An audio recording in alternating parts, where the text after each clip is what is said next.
शिवसेना शिंदे गटाचं 2 दिवसीय महाअधिवेशन कोल्हापुरात उद्यापासून पार पडतंय। या अधिवेशनाला मुख्यमंत्री एकनाथ शिंदे यांच्यासोबतच राज्यभरातील सगळे महत्त्वाचे नेते उपस्थित राहणार आहेत आणि या सगळ्या सभेची तयारी किंवा अधिवेशनाची तयारी आता अंतिम टप्प्यात आल्याचं चित्र देखील पाहायला मिळतंय।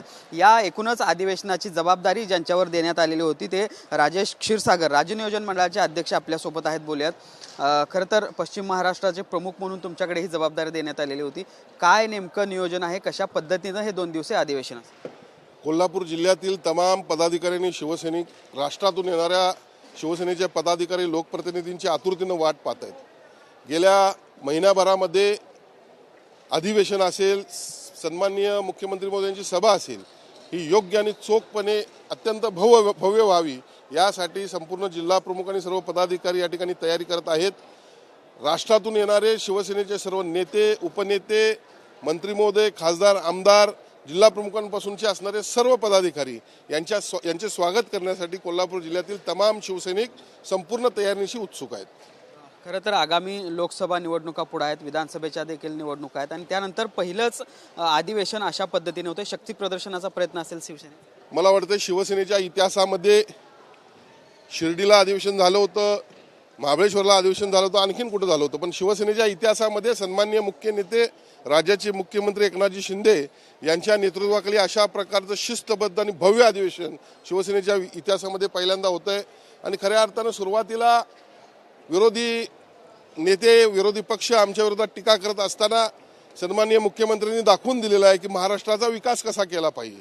कोल्हापूर जिल्ह्याचा जर विचार केला तर आत्ताच 2 दिवसापूर्वी 4,000 कोटी रुपये कोल्हापूर सांगली जिल्ह्यातील पूर परिस्थिती नियंत्रणात आणण्यासाठी त्यांनी वर्ल्ड बँकेच्या माध्यमातून मंजूर करून घेतले।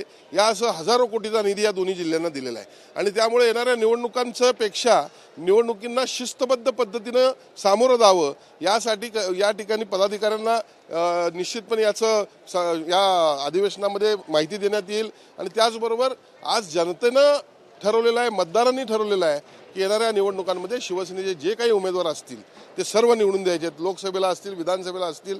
कारण विकास काय आहे हे पहिल्यांदा महाराष्ट्राच्या इतिहासामध्ये सन्माननीय मुख्यमंत्री एकनाथजी शिंदे यांनी संपूर्ण महाराष्ट्रातील तमाम जनतेला दाखवून दिलेला आहे। शिवसेनेचा जर इतिहास बघितला तर बाळासाहेब ठाकरे नेहमीच निवडणुकांची सुरुवात असेल किंवा अशा पद्धतीच्या मेळाव्यांची सुरुवात कोल्हापुरातून अंबाबाईच्या दर्शनानं करायचे।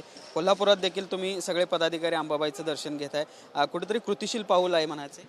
एक लक्षात घ्या, शिवसेना प्रमुखांचे विचार, आचार हे आम्ही पाळून पुढे निघालेलो आहोत। मी आपल्याला जबाबदारीने सांगतो की ज्या ज्या वेळेला सन्माननीय मुख्यमंत्री एकनाथजी शिंदे साहेब यांच्यावर कोणती जबाबदारी दिली, पहिल्यांदा त्यांनी अंबाबाईचं दर्शन घेतलेलं आहे, महालक्ष्मीचं दर्शन घेतलेलं आहे। 2019च्या विधानसभेनंतर ज्या वेळेला नगरविकास खात्याची जबाबदारी त्यांच्याकडे आली त्यावेळी तातडीनं कोल्हापूर जिल्ह्याचा दौरा त्यांनी आयोजित केला आणि अंबाबाईचं दर्शन घेऊन आपल्या कामास सुरुवात केली।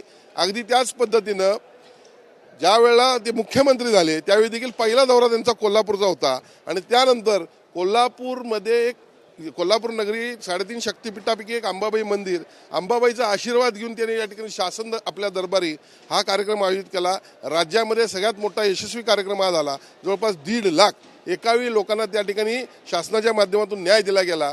त्याचबरोबर कार्यकर्त्यांचा मेळावा देखील या ठिकाणी पुन्हा आयोजित करण्यात आला। या ठिकाणी कोल्हापूर जिल्हा संपूर्णपणे सन्माननीय मुख्यमंत्री एकनाथजी शिंदे यांच्या पाठीशी आहे। एका बाजूला हे अधिवेशन आपण कोल्हापूरमध्ये घेतोय, मात्र दुसऱ्या बाजूला जर आपण बघितलं तर लोकसभेच्या दोन्ही जागा आत्ता सध्या आपल्याकडेच आहेत, मात्र त्यातील किमान एक जागा भाजपकडे जावी अशा पद्धतीने चर्चा सुरू आहेत। काय नेमकं एकूणच या अनुषंगाने? शिवसेनेच्या दोन्ही लोकसभेच्या जागा निवडून येतील। दोन्ही जागा शिवसेनेच लढवतील? दोन्ही जागा शिवसेनेच्या निवडून येतील।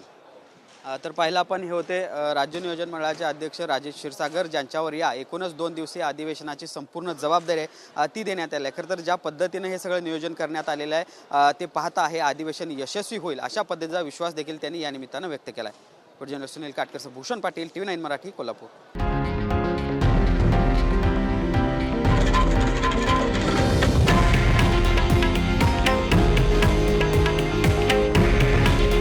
हे आहे देशातील नंबर 1 न्यूज नेटवर्क आणि आपण पाहत आहात TV9 मराठी।